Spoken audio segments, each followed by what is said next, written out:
It's almost a year since Trump's election, and as we head into the autumn, it's perhaps a good time to think about what's worked, what has surprised us, and what may yet be in store. What has worked? Well, at the beginning of the year, we had the view that Trump's expansionary policies would be supportive of US economic growth. And in fact, the economy has held up well.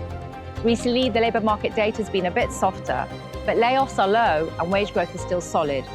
So we view the risk of recession in the United States as still being low, and we remain positive on equities as long as the bond market is stable. Gold has been our preferred diversifier all year, and that has also worked because investors have seen the attraction of gold as a hedge against concerns over the sustainability of government debt, geopolitics, and inflation. We also expected a broadening out of equity returns beyond the US. And although the US equity market has continued to be dominant in technology, we have seen investors take advantage of relative value opportunities outside the US, such as in China, for example. So for now, the populist playbook is intact. Stay positive on equities and use gold as a diversifier. But we need to recognize that some of these trends are very extended now, and there are a few clouds on the horizon. Firstly, the equity market is becoming increasingly bifurcated across AI winners and AI losers, and this is extending across sectors. On the one hand, the AI bulls will point to unprecedented levels of capital expenditure. But even within the AI sector, leaders are starting to talk about a bubble.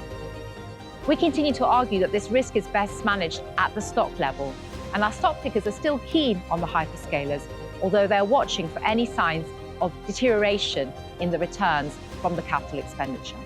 I'm also concerned that Trump may be undermining the independence of the Federal Reserve.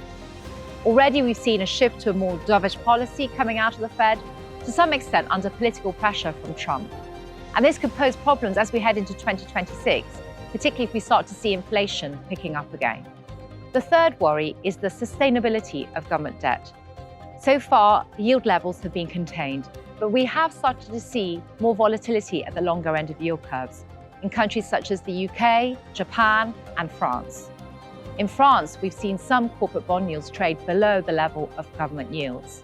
It is perhaps a sign of the times that French luxury good maker LVMH, which I would know as Louis Vuitton, is now deemed to be a safer bet than the French government. And this is why we have to continue to monitor the impact of populist policies on bond yields, particularly if inflation starts to rise again. Don't fight the momentum, but watch out for higher bond yields, as this could put a speed limit on returns in 2026.